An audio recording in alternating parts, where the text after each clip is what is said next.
Esta conferencia la he dividido en dos momentos. Uno, un poco de teoría, pues espero no aburrirlos mucho, pero me gustaría mostrarles algunos ejemplos para contextualizar de qué trata el diseño del comportamiento y cómo se puede aplicar. Y un segundo momento donde les presento un caso y cómo esto impacta en la práctica. Un caso particular, un proyecto que desarrollé en IKEA con mi universidad y con IKEA en Suecia. Entonces, sin más ni menos, vámonos directamente a la teoría, ¿cierto? A eso vinimos. Lo fundamental es saber qué es diseño del comportamiento, ¿cierto? Eso es como la primera cosa que hay que saber, que me parece que es interesante. Y lo que yo hago es tomar pues muchas referencias, ¿no? Hay referencias en diferentes autores, diferentes páginas, diferentes asociaciones, y con eso uno puede caminar y entender y desarrollar la idea, ¿no? Entonces, ¿qué es el diseño comportamental?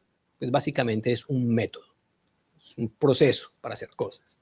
Y ese proceso tiene diferentes áreas de conocimiento, usa diferentes áreas de conocimiento como las ciencias del comportamiento, la psicología y la economía. Y la intención, lo coloco un poco en rojo, pues obviamente es influir en el comportamiento humano. Lo que sucede acá es bien interesante porque en el diseño nosotros usamos muchas teorías, muchos marcos, muchas cosas, no tanto desde el diseño, sino desde otras áreas del conocimiento. Y con eso desarrollamos nuestro conocimiento. Entonces, hay un tema muy interesante que se llama economía del comportamiento, que es como que los precursores de este asunto de las ciencias del comportamiento, y tiene tres autores principales. Estos tres autores principales hablan básicamente que los humanos tomamos decisiones de manera irracional. El 95% de decisiones que tomamos durante el día pues son decisiones basadas en lo que no tiene sentido, ¿cierto? Por ejemplo, me voy a duchar, pero vi un dulce y me como el dulce y después voy y hago otra cosa, como si tuviéramos TDAH constantemente. Eso es el estado natural humano. Y solo el 5% durante el día lo hacemos de una manera racional, o sea, conscientes. Nos enfocamos y tomamos decisiones conscientes. Esos tres autores en diferentes tiempos fueron evolucionando esas teorías y esos conocimientos. Los últimos dos se ganaron el Premio Nobel de Economía gracias al desarrollo de las ciencias del comportamiento o Behavioral Economics o Economía del Comportamiento. En el 2018 publicamos un libro donde queríamos aplicar esas teorías en la salud en Colombia. Y lo que hicimos, pues básicamente fue entender cómo tomamos decisiones, ¿cierto? Entonces les mencionaba que tomamos decisiones rápidas en algún momento, el 95% del tiempo, y decisiones conscientes el 5% del tiempo. En la izquierda podemos ver que nosotros pensamos rápido, es decir, ágil, automático. Por ejemplo, caminamos, respiramos, no somos conscientes de ello. Y en la derecha caminamos o lo hacemos lento, consciente, de manera deductiva y lógica. Por ejemplo, parquear un carro en reversa, ¿cierto? Eso lo obliga a uno a estar muy atento, ¿sí? Pero cuando vamos hacia el frente lo hacemos diferente. Podemos incluso chatear, tenemos otras habilidades. Eso es más o menos cómo funciona.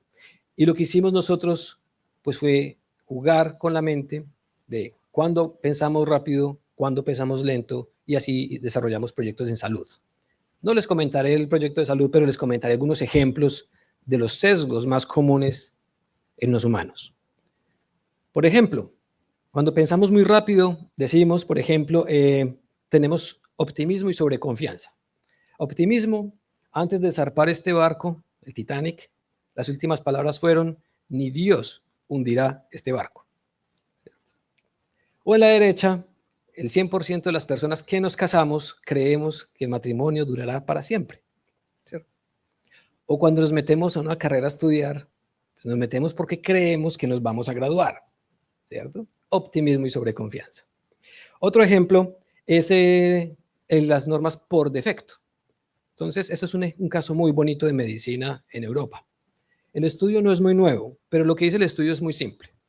En dorado están las personas, el índice de donación de órganos en diferentes países. Dinamarca, Países Bajos, Reino Unido, Alemania y Suecia está por ahí al fondo donde yo vengo. Los primeros 4 países, las personas donan porque quieren donar sus órganos. Entonces la tasa de donación de órganos es baja. Mientras que en los otros países son donadores por defecto. Cuando sacan la licencia de conducción o cuando nacen, por defecto son donadores de órganos. Ergo, por defecto, existen más donadores de órganos en esos países del lado de la derecha. Eso es un sesgo cognitivo también. Otro ejemplo, el status quo o inercia. A la izquierda vemos una escuela de 1700, 1800, algo, no recuerdo exactamente la fecha, pero vemos el formato, el profesor, el auditorio, cómo está conformado. En la derecha tenemos una escuela, creo que esta es de Estados Unidos, 2015, algo así, donde el formato es muy semejante. Romper esos paradigmas es un poco complejo. No indica que eso esté mal, lo que indica es que actuamos por inercia, ¿cierto? Tenemos un momento de inercia. Luego, otra cosa es, otro sesgo es el sesgo de disponibilidad. Disponibilidad es que tenemos un mar de cosas, pero solamente nos enfocamos en aquellas que están disponibles. Entonces, tenemos la información y tenemos aquello disponible. En los supermercados, cuando uno va a pagar, encuentra todas las cosas pequeñitas y dejan disponible algunas cosas para los niños, como los dulces en la caja. Entonces, cuando uno va a ir a pagar, lo que uno va a encontrar son muchos dulces bajitos para que los niños por disponibilidad cojan y las ventas de dulces en los supermercados se incrementan. Pero en cambio la leche, ¿dónde está en los supermercados? No está en la caja, está al fondo. Lo colocan muy lejos, o lo colocamos, nosotros diseñamos el mundo, ¿no? Lo colocamos muy lejos para que las personas tengamos que recorrer el supermercado y por disponibilidad, cuando salimos, cojamos otras cosas. Entonces, cuando vamos a comprar leche y me pasa, salgo con 1 o 2 productos de más por disponibilidad. Si es una tienda de videojuegos, pues compro más. Si es de ropa, compro más y así sucesivamente. Y esto es un caso muy bonito, es solamente una imagen, pero hay un video muy, muy, muy bonito detrás sobre el efecto spotlight, el sentirse observado. En este momento yo tengo ese sesgo. Me siento observado, no sé por qué. ¿Cierto? Y los experimentos de Ash, lo que hacía Ash era algo interesante. Colocaba a una persona en un ascensor, a varios actores a moverse de diferente manera en un ascensor y llegaba alguien y simplemente adoptaba el comportamiento de esas personas en ese ascensor. Solomon Ash. ¿Qué es lo que ocurre? Que nosotros empezamos a actuar de la manera si nos sentimos presionados u observados. Cambiamos la forma de actuar, no actuamos naturalmente. No sé si les ha pasado, pues yo tuve que entrenar para poder llegar acá a hablar, pero no sé si les ha pasado que uno está caminando frente a la persona que le gusta y a uno se le olvida caminar. Comete errores, uno es consciente que está caminando de una manera que no es. Sí, el efecto spotlight. Acá viene el experimento.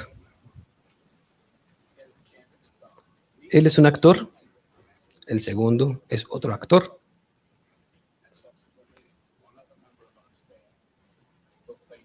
Otro actor. Y el que está acá de frente, él no es el actor. Pero se siente observado y lentamente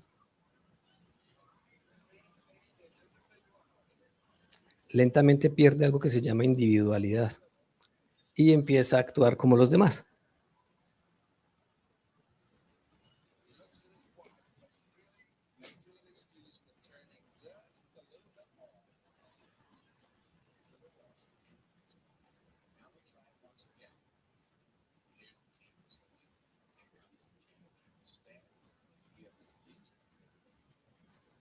Ya saben cuál no es el actor.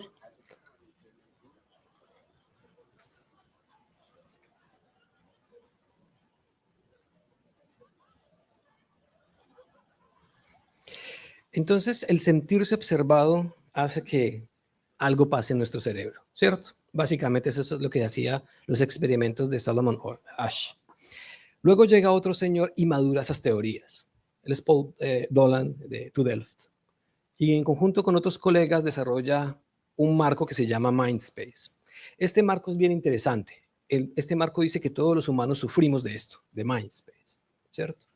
Y Mindspace, pues es un acrónimo. El primero es de mensajero. ¿Quién dice qué? Si acá hay algún sueco El crowdfunding es el lugar más peligroso porque es como el data crédito.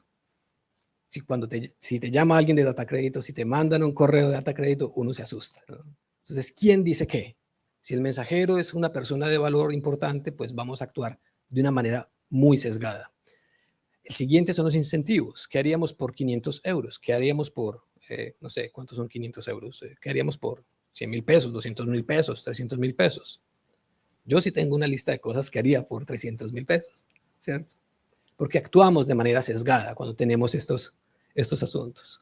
Las normas, de nuevo, el efecto de Salomón. Los por defectos.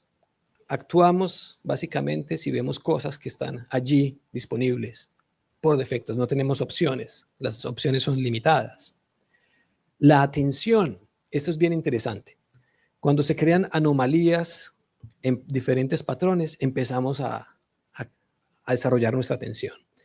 Esto es una figura mecánica de Theo Jansen. Es una figura bien extraña, es totalmente autónoma, solamente se mueve por el viento. No tiene ningún tipo de batería, es bien extraña. Y solo porque es extraña, captura toda nuestra atención.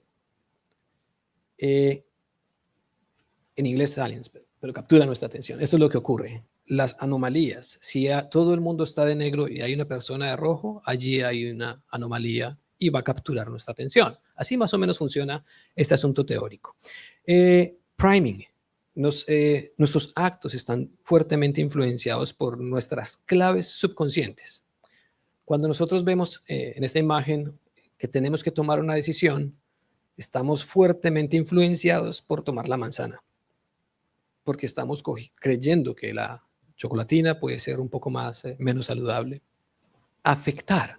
Cuando vemos cosas que son realmente absurdas y extrañas, que además de llamar nuestra atención, nos afectan la decisión por el resto de la vida. Son cosas más fuertes. Acá el ejemplo es solamente este muñeco Graham, el humano Graham, que supuestamente es a prueba de choques en auto, por su forma, porque carece de cuello, ¿no? Los diseñadores industriales podrían darnos cátedra de cómo esto realmente funciona en la vida real. Los compromisos.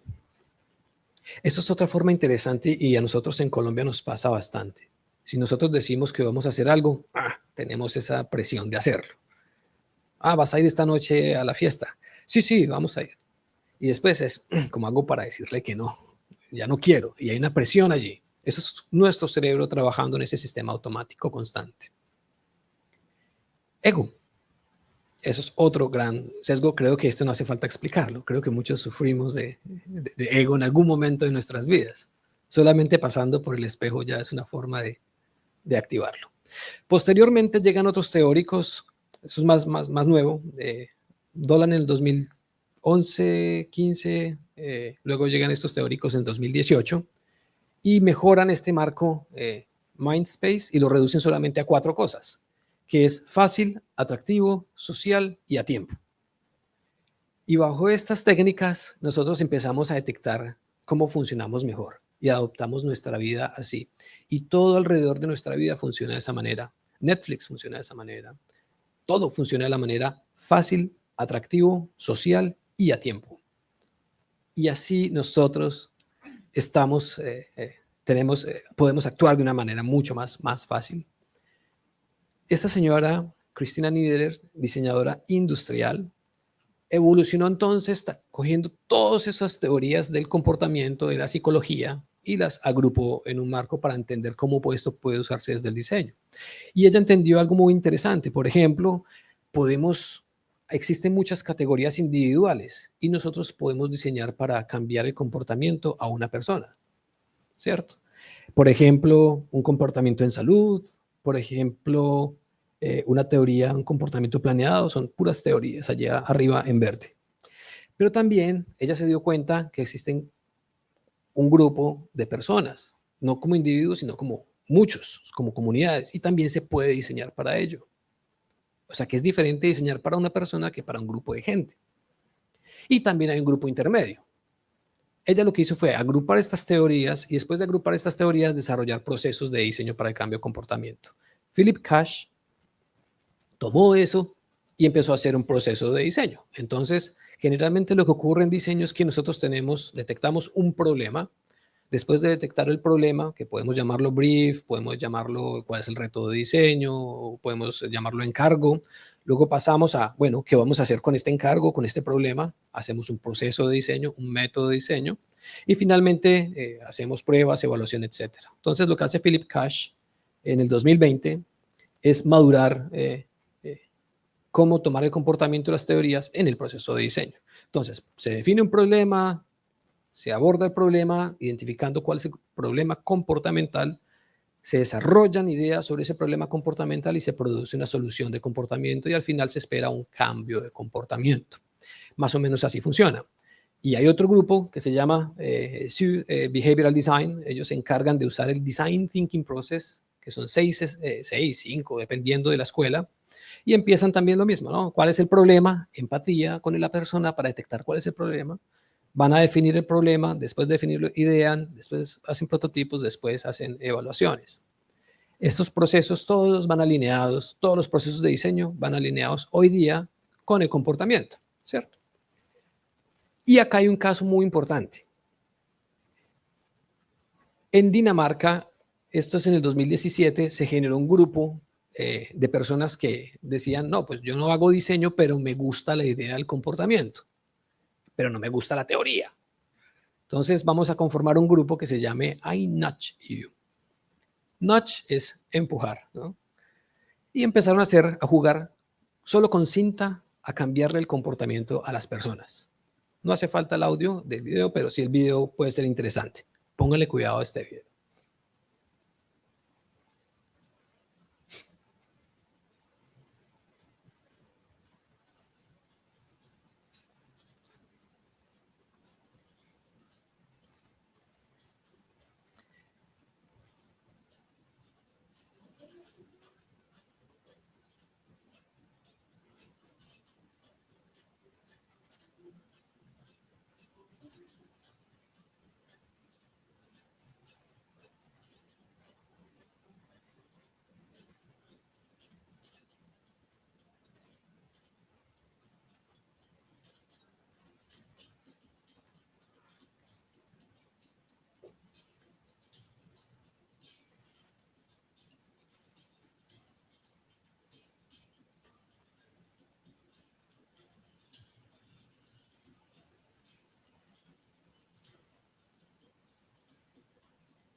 Es bastante simple la estrategia, ¿no? Solo cinta.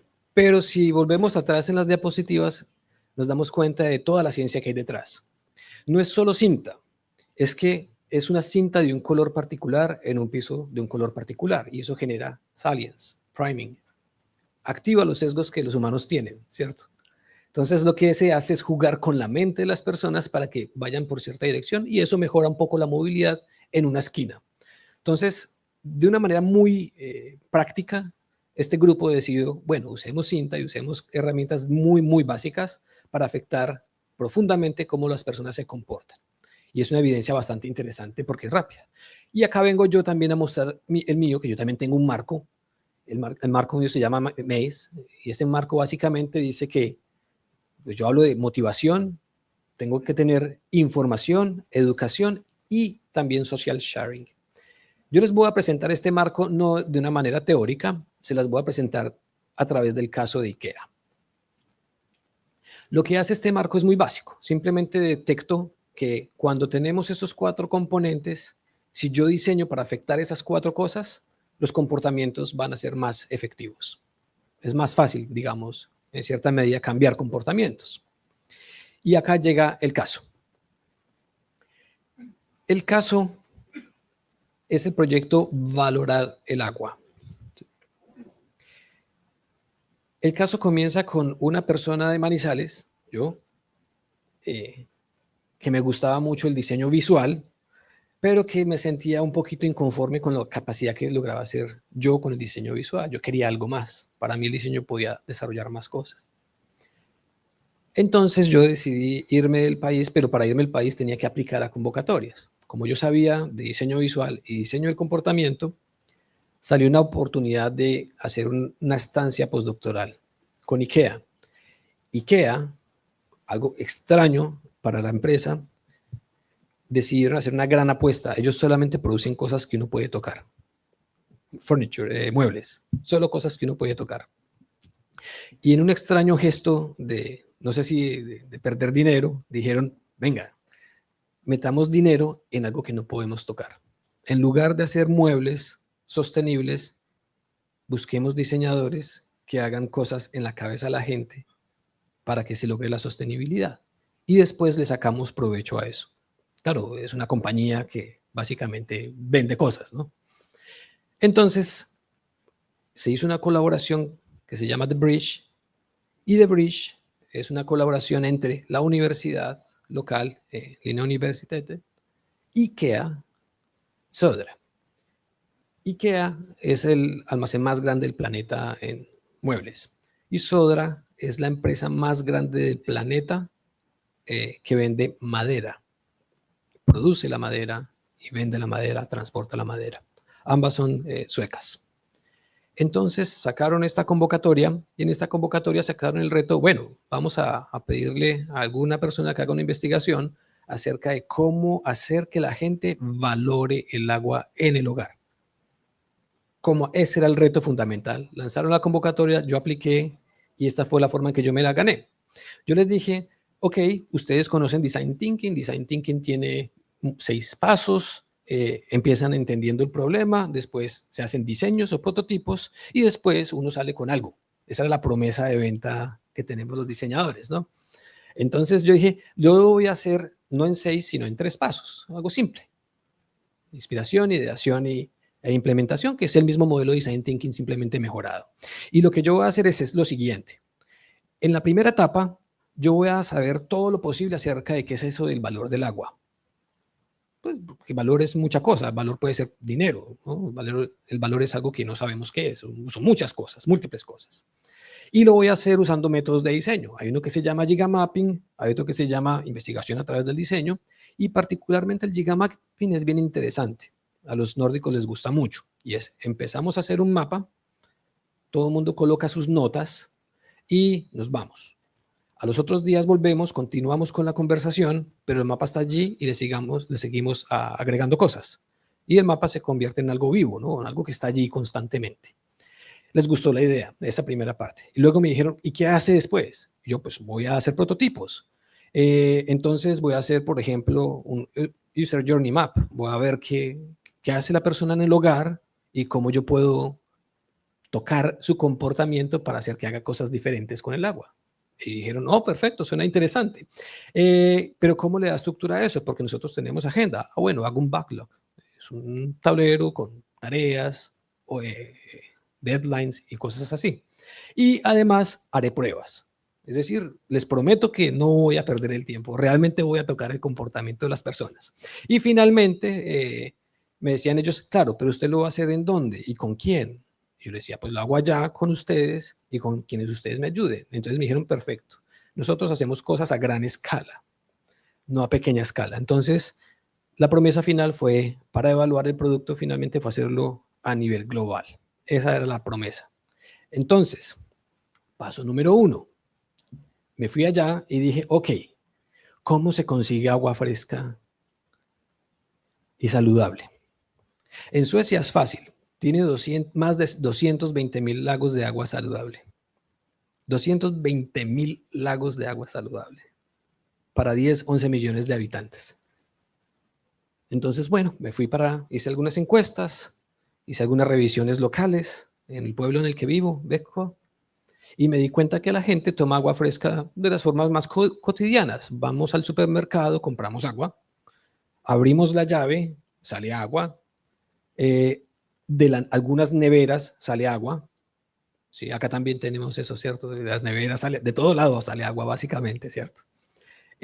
Otras personas, cuando me voy de las casas y averiguo en otros pueblitos más lejanos de donde yo estaba, me doy cuenta que otras personas tienen que tener el agua en tanques, como los que viven en las fincas.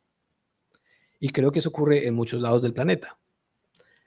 Luego me doy cuenta que el acueducto a veces llega hasta algunas casas, otras veces no. En algunas casas que no llega el acueducto hay que usar químicos y así sucesivamente. Empiezo a hacer este mapa, constantemente el mapa. Y a escala global lanzamos una encuesta en diferentes países de Latinoamérica, África, Asia y bueno, los continentes. Y nos dimos cuenta que cuando se le pregunta a la gente esto, ¿cómo se consigue agua fresca? La gente responde cosas que uno no espera escuchar. Yo tengo que caminar. No me lo contestó una encuesta, no porque la persona que tiene que caminar me respondió la encuesta digital, no, porque hay una persona que va hasta el lugar y hace la encuesta, ¿cierto? Gente que tiene que caminar 6 horas para obtener agua. Eso es una realidad, ¿cierto? Hay gente que tiene que esperar 6 horas en casa hasta que les coloquen el agua. Hay otros que tienen que esperar tratamientos largos y así sucesivamente. Las respuestas fueron muy interesantes. Habían otras respuestas como, por ejemplo, no sé, eso es culpa del gobierno. Y yo, bueno, no sabía cómo interpretar eso. Como que no respondían la pregunta, pero sí lo hacían de manera profunda, ¿no? Como que hay una necesidad a nivel global, hay una preocupación a nivel global. Luego me pregunté cómo se utiliza el agua. Ya tenemos agua, ¿cómo se utiliza? O cómo se desperdicia. Y empecé de nuevo con mi encuesta pequeña local. Entonces, nos dimos cuenta que, claro, en la casa es muy común usar agua en la ducha. Es lo más común, agua fresca. Agua en la ducha, agua para vaciar el baño, agua para las llaves, de la lluvia, o la compramos o la filtramos. Eso es lo que ocurre en nuestras casas y en las casas suecas.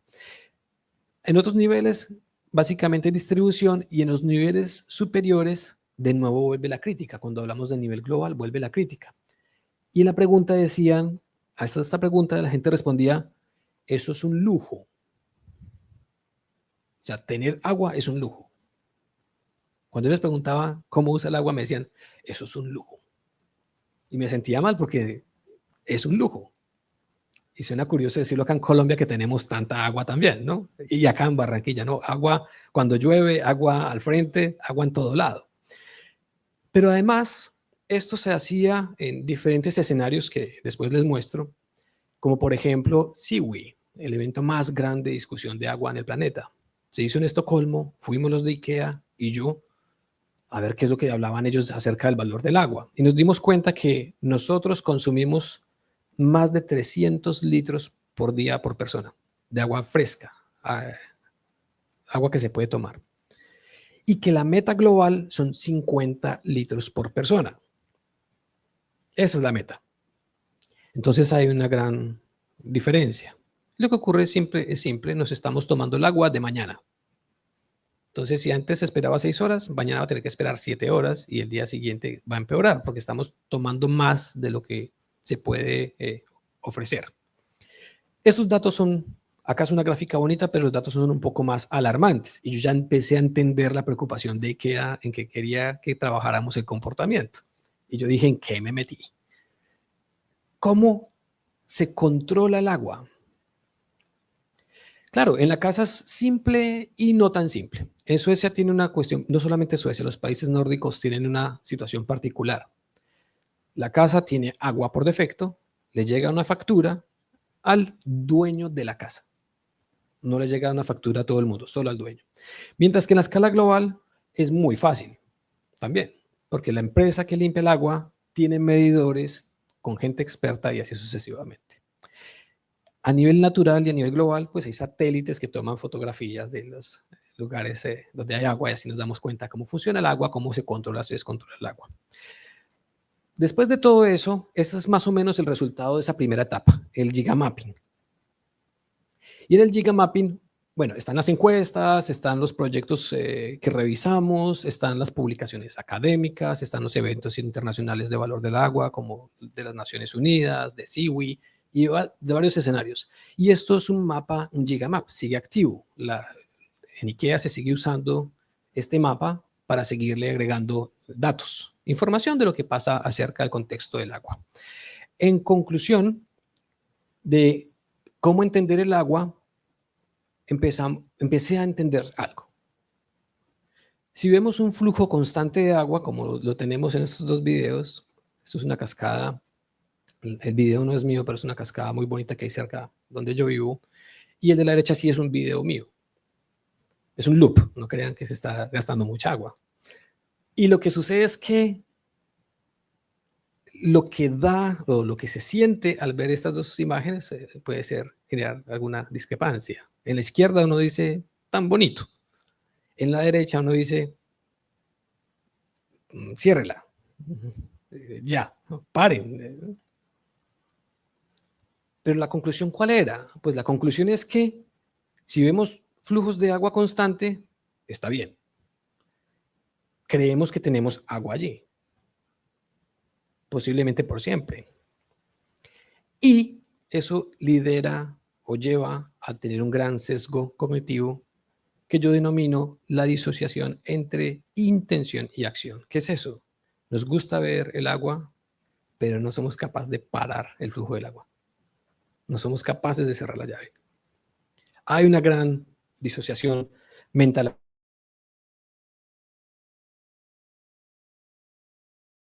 relacionada a la motivación. Lo dejo en inglés solo para comprender el MACE, ¿no? las siglas. Motivación. El agua es extremadamente barata. Eso es lo que IKEA y todos nos dimos cuenta en este estudio. Es extremadamente barata. Una botella de Coca-Cola vale 2,6 euros. Una botella de agua vale 0,2 euros. Perdón, al revés. La botella de Coca-Cola 0,2, la botella de agua 2,6. Es increíble que Coca-Cola, que usa agua y hace más cosas con el agua, sea más barata y sea más cara que el agua. Es decir, el agua en sí es extremadamente barata. Y lo que pagamos nosotros en nuestras casas es ridículo. Los suecos no pagamos por agua en casa. No soy sueco, pero allá no se paga por el agua. Lo paga quien vive, el dueño de la casa. Status quo. Tenemos una inercia a usar agua. Entonces, por ejemplo, si mi ducha dura 5 minutos, 7 minutos, 10 minutos, no soy capaz de reducirlo por algo muy sencillo. A veces creemos que lo merecemos, es el momento que nos estamos limpiando y nos merecemos ese momento, estamos cansados, necesitamos la ducha. Cambiar esa inercia es complejo.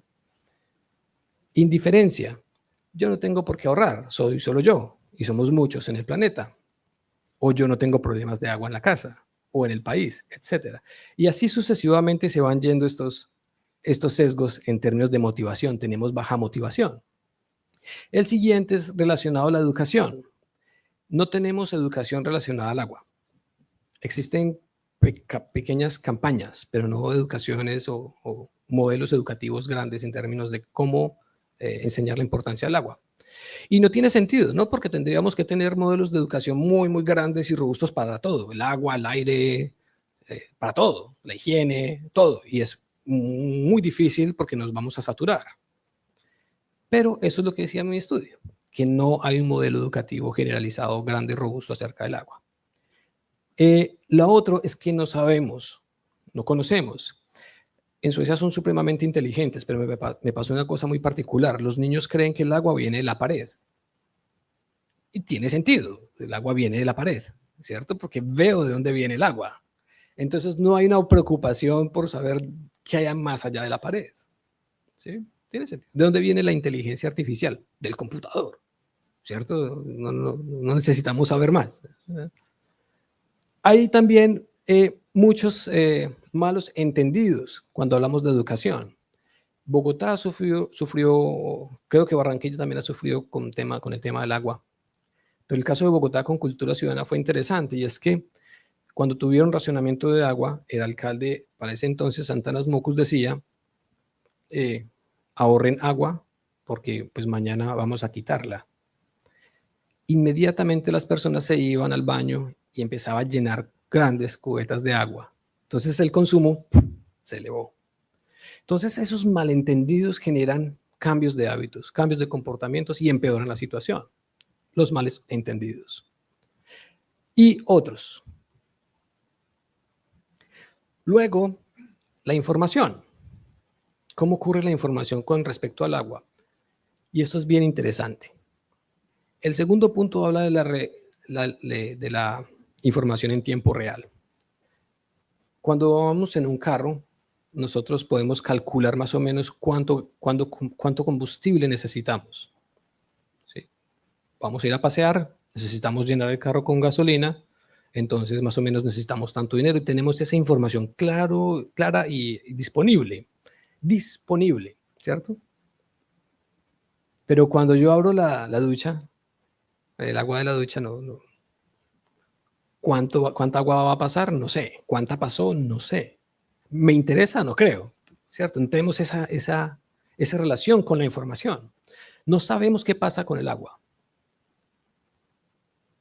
Y en Suecia o los países nórdicos peor, porque nunca reciben una información del agua. La información llega demasiado tarde, llega en una factura y le llega al dueño de la casa, no le llega a la persona que vive en la casa. Entonces hay un tema allí de información relevante y todo esto son oportunidades para diseñar. Pues claro, diseño algo que ofrezca información y resuelvo el tema comportamental. Ese fue mi idea cuando estaba todavía trabajando el contexto del agua.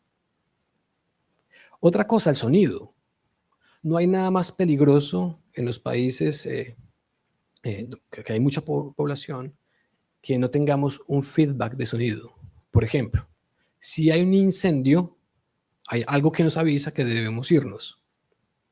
Pero si hay una fuga de agua, no hay absolutamente algo que nos diga que está esa fuga de agua. Y si hay algún detector, puede llegar tarde. Es más complejo. Entonces, el tema de la información y cómo está marcada la información y no tener acceso a la información es un tema que impacta gigantemente en el comportamiento. Y las medidas sociales, pues vimos el efecto spotlight, ¿cierto? El sentirse observado, ¿no? El tema social es bastante relevante también en este marco y en el mío particularmente. Y es que me di cuenta que cuando un sueco llegaba el verano, había que echarle agua al prado o a las plantas. Y ellos compraban un aparato, un aspersor. Entonces, porque el vecino tenía ese aspersor, el otro vecino tiene que comprar prácticamente el mismo. Ellos no se comparten información, se espían. Y mira, creo que esto está siendo transmitido, ¿cierto? Estoy revelando información sensible. Se espían entre ellos y miran, ok, tiene este aspersor, van y se compra el otro aspersor. Y lo que ocurre es que hay una manzana llena de aspersores en cuestión de segundos. El vecino empezó a llenar la piscina. Vamos a empezar a llenar la piscina. Y ocurre ese consumo masivo en una época particular del año, ¿no? El verano. Y eso no es gracias solamente al calor, es gracias a lo que hacen los otros. ¿Y qué compran los otros? ¿Y qué tienen los otros? ¿Cierto? Y si lo traducimos fuera del contexto del agua, nosotros podemos ver esos ejemplos entre nosotros mismos. Por ejemplo, cuando nos vamos a comprar ropa y tenemos a nuestros amigos que nos dicen, que nos inclinan hacia qué tipo de ropa, de qué color, ya viste esto, ya viste esta otra, o cómo nos motilamos. Somos socialmente muy unidos, no como barranquilleros, sino como humanos, ¿no? Como especie. Entonces, social sharing compartir social es algo relevante y está allí. Y es un fenómeno que tiene que ver con las normas sociales y, por supuesto, que tiene que ver con el consumo del agua. Este ejemplo del agua ustedes lo pueden aplicar se puede dimensionar en cualquier otro fenómeno de electricidad si quiere. Entonces me dijeron en IKEA, sí, nos gusta lo que estamos haciendo, vamos por buen camino, ya es momento de pasar a hacer cosas, ¿no? Mucha teoría, hagamos cosas, Juan. Entonces yo dije, ok, vamos a ver qué es ese tema de valor. Primero, el valor no es una única cosa. El valor no es económico, no es solamente cuánto paga. El valor es otra cosa. Por ejemplo, a escala global, el valor puede estar relacionado con valor espiritual, su conexión con el agua.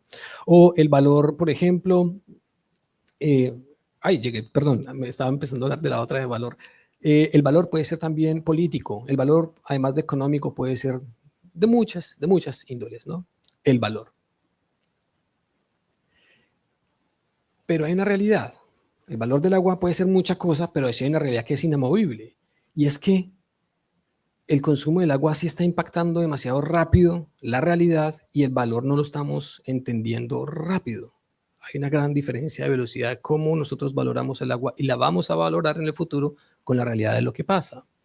Hay un impacto por urbanización, hay un crecimiento de la población desmesurado o incontrolado, hay efectos del cambio climático, hay una cantidad de cosas, ¿no? Y tenemos entonces oportunidades, ¿no? Oportunidades para afectar esos valores. Oportunidades como, por ejemplo, jugar con información en tiempo real. La estrategia de Suecia para este entonces fue, al paralelo que hacíamos nuestro proyecto, era vamos a sacar medidores inteligentes y medidores inteligentes que tienen estos textos allí. Nos dimos cuenta que estos medidores de Kanstrup infortunadamente ofrecen información que las personas no entendemos. Son muchos números, sí, que tienen sentido, pero para una persona que lava la ropa, que hace de comer o que simplemente va a la casa un par de horas y se regresa, eso es información totalmente irrelevante.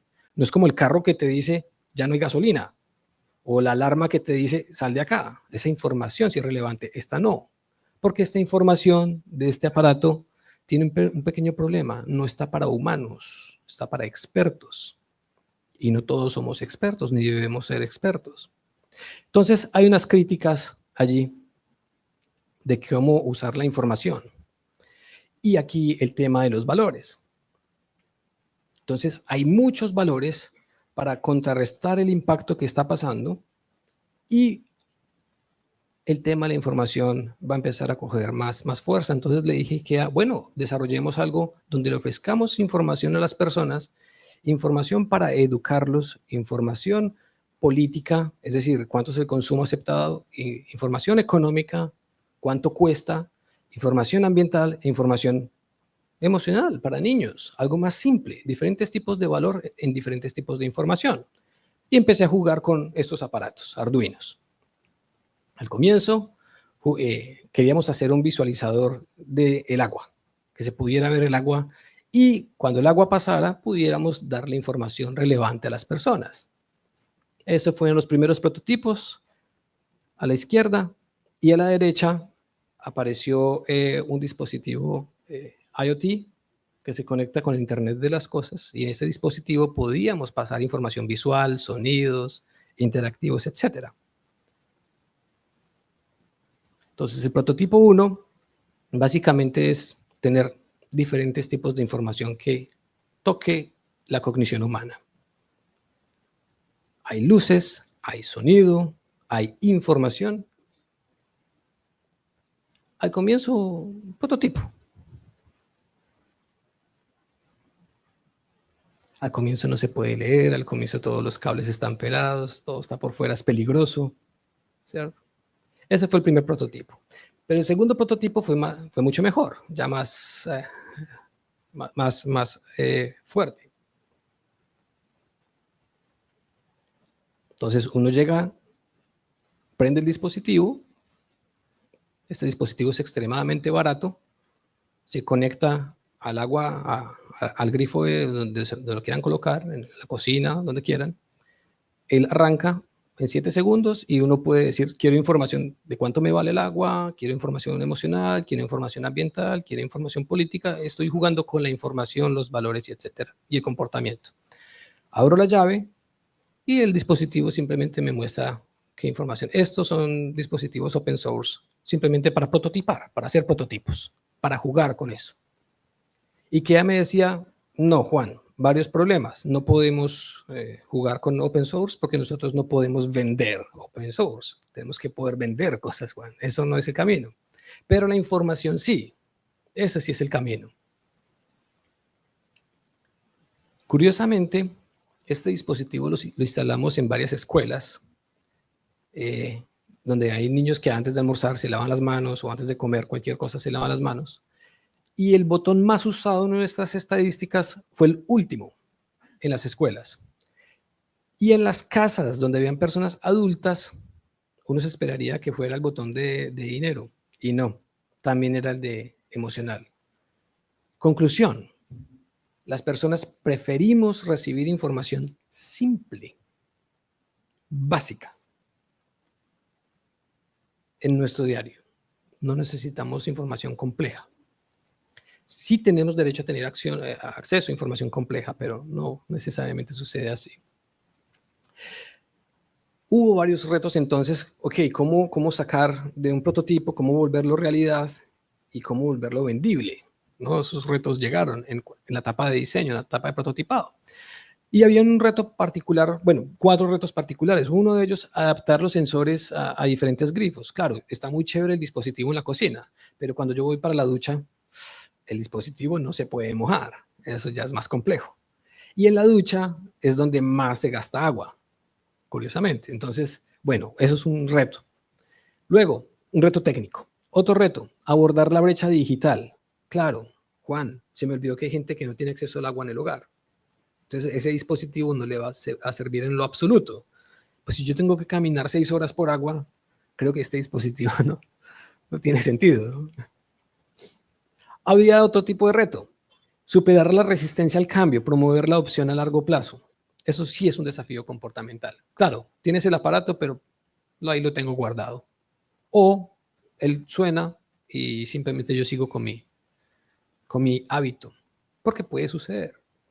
Y había otro reto más, no más complejo, pero otro reto, que era desarrollar esos artefactos realmente pensados en las personas.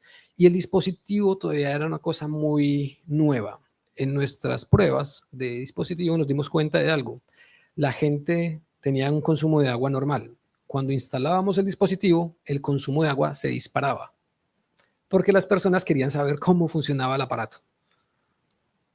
Entonces fue un error grandísimo, no a gran escala, pero fue un error grandísimo. Entonces, claro, teníamos que desarrollar un dispositivo que las personas pudieran usar, pero que llevara realmente a usar menos agua. Ese es el reto. Ese es el reto del comportamiento. Bueno, eso se quedó en pausa y luego yo me dije, bueno, es momento de pensar en cómo llevar esto a una sociedad más grande. Entonces yo vuelvo a jugar con cositas. Y ese jugar con cositas, empiezo a entender el contexto sueco. Usan mucho este tipo de casas. Ellas se llaman Lekstuga o casas de juego. Muchas familias suecas tienen estas casitas. Entonces yo dije, voy a usar esto. El color de la casa es rojo porque todas las casas en Suecia, no todas, pero en el sur de Suecia, conservan la pintura de ladrillo para recordar una época difícil que ellos vivieron. Muchas casas son de este color. Entonces yo dije, bueno, vamos a hacer algo. Voy a hacer una instalación interactiva para enseñarle a la gente el tema de la información del agua en el hogar. Solamente quiero hacer esa prueba ya no en una casa, sino en una ciudad. Y efectivamente construí la casa, es decir, tenía acceso a materiales, pues ya se podrán imaginar lo que es trabajar con una compañía que te da lo que quieras. Eso fue muy, muy bueno. Y empecé a comprar materiales, desarrollé la casa, hice un lanzamiento en el lugar más seco de Suecia, una isla que se llama Öland. Esta ciudad es una ciudad que no tiene agua.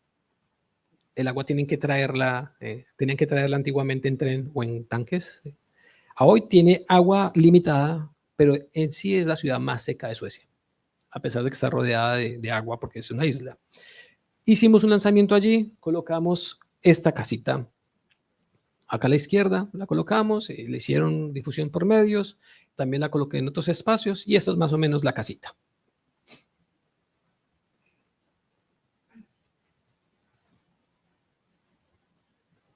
Lo que hace es simplemente decir cuánta agua consume esa ciudad, no la casa, no mi casa, sino las casas de la ciudad. Y decía 250 en rojo porque el límite sostenible son 50 litros por persona.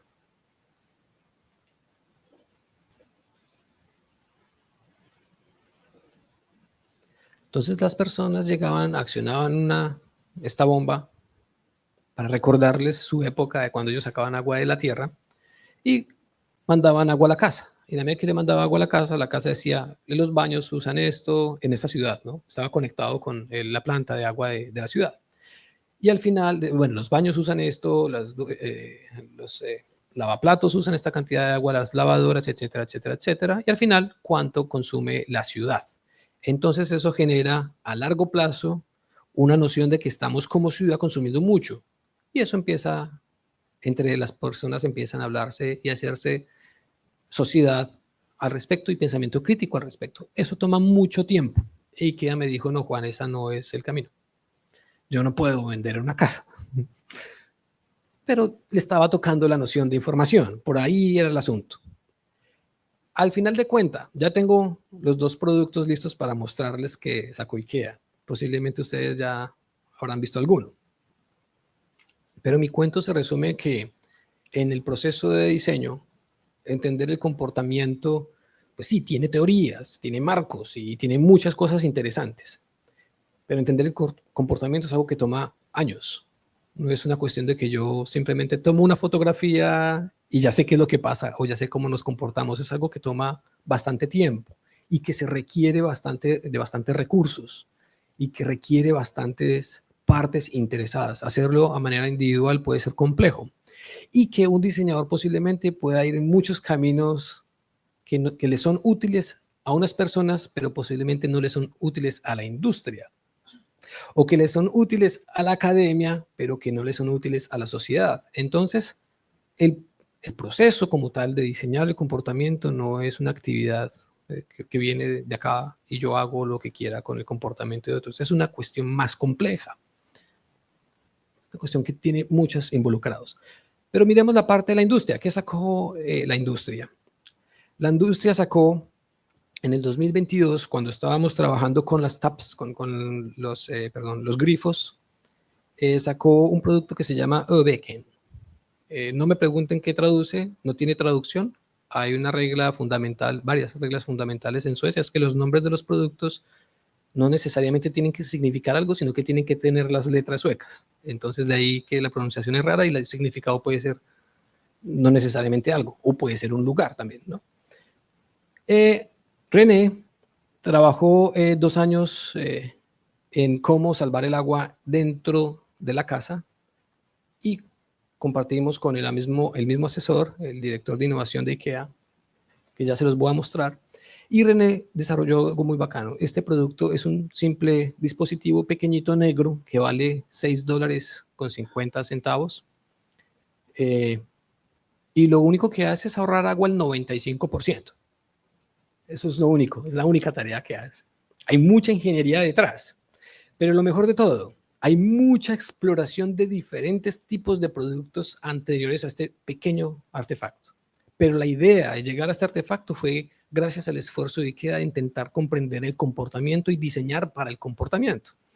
¿Por qué este dispositivo es la solución? Al menos para ahorrar mucha agua, porque es simple. No tiene nada complicado que entenderse este dispositivo. Nada, absolutamente nada. Se abre la llave y tiene agua. No hay más que hacer y ve una cosa negra. Tiene una palanquita. Eso me lleva a moverlo. Esa palanquita puede denominarse priming o puede denominarse llamar la atención o puede llamarse disponibilidad. Cualquiera de los sesgos que ustedes consideren. Entonces, si uno la gira, se da cuenta que cambia la forma en que el agua pasa. Eso es todo lo que hace ese dispositivo. O la saca normal o la saca en spray, en gotas más pequeñas y más a presión y ahorra agua allí. Solo ese producto ya se ha vendido desde el 2022 al 2025 unas 500,000 unidades, lo cual es supremamente beneficioso para el planeta. Ustedes y yo ya podemos empezar a conectar algunos puntos, ¿no? Y es que yo no trabajo para la industria, yo soy académico, soy diseñador, académico, investigador, me gusta el comportamiento y todo lo que Edgar dijo al inicio. Pero el asunto es que la industria tiene el poder de escalar esto a otro nivel. Y lo hace de una manera muy efectiva. Y pienso que los precios son justos, ¿no? 6,50 no es algo extremadamente costoso. Ese es uno. Es un pequeño nozzle, se llama, o adaptador para el grifo. Se desarrolló, dicen ellos en su página, con expertos en sostenibilidad y en comportamiento. Su diseño permite ahorrar hasta el 95% de agua en modo spray, sin afectar la funcionalidad en absoluto, ni afectar el grifo, ni nada. No requiere experticia para hacer instalaciones. Su diseño no requiere ningún tipo de tecnología compleja, ni ningún cambio de hábito previo. Pero las estadísticas ya empezaron a arrojar resultados del cambio de comportamiento en el ahorro de agua. ¿Cómo? Solamente haciendo este efecto, mover esta cosita. Esa pequeña acción salva más agua que muchas otras teorías complejas. Es increíble, ¿no? El proyecto demuestra cómo los principios de diseño para el cambio de comportamiento se pueden aplicar en productos de bajo costo. Eso es básicamente lo que les puedo comentar en esta situación. Y este es el segundo producto, que no es un producto, es un conjunto de productos. Muy pensado en Latinoamérica, por cierto, ¿no? Que tenemos, al menos yo acá en mi casa muchas veces tenía una cubetica de agua en el baño, no sé, para lavar cosas o tenía una cubeta de baño. Este producto no tiene un nombre particular porque los van a sacar. Salió el 25 de agosto la publicación del producto, como que se logró hacer algo en términos del valor del agua después de varios años y años y años de investigación. ¿Qué es lo bonito? Que ya va a salir al mercado. Consiste básicamente en tres cosas principales. La primera, bueno, o esta que estamos viendo en pantalla, hay un display y ese display te permite dar información en tiempo real. ¿Dónde? En la ducha, ¿cierto? Es buenísimo, ya puedo entrar a la ducha, puedo ver qué pasa. Y voy a desarrollar conciencia de cuánto es 1 litro, 2 litros, 3 litros, porque pues al fin de cuentas voy a seguir viendo esto el resto de mi vida, pues no hay cómo apagar eso. Funciona de la manera más simple posible. Uno lo abre y el solo hecho del rotor del sensor genera energía para hacer que el display funcione. Es lo más eficiente que hay. Entonces me ofrece información el display, esta pantallita. Pero entonces cuando yo entro al agua, a la ducha, muchos entramos a la ducha y queremos agua caliente, lo que hacemos es primero abrir, vayan a Bogotá, se van a dar cuenta que uno primero abre la llave y uno no mete el cuerpo, ¿cierto? Uno espera que se caliente y mientras que se caliente, pues hay agua que se perdió. Agua que uno puede beber, pero que se perdió. Entonces lo que hace el dispositivo es muy simple. Pueden ver una manguerita que va al balde. Cuando uno abre la llave, pasa agua, no cae agua, sino que pasa agua al tanque, a esta cubeta. Y cuando está a la temperatura, empieza a salir agua arriba. Entonces uno ya llega a tener agua a la temperatura deseada. Y además usa el balde, que es muy económico, por cierto, va a salir más o menos alrededor de los $2. Eso es nada. Es $2 y un balde útil, ¿no?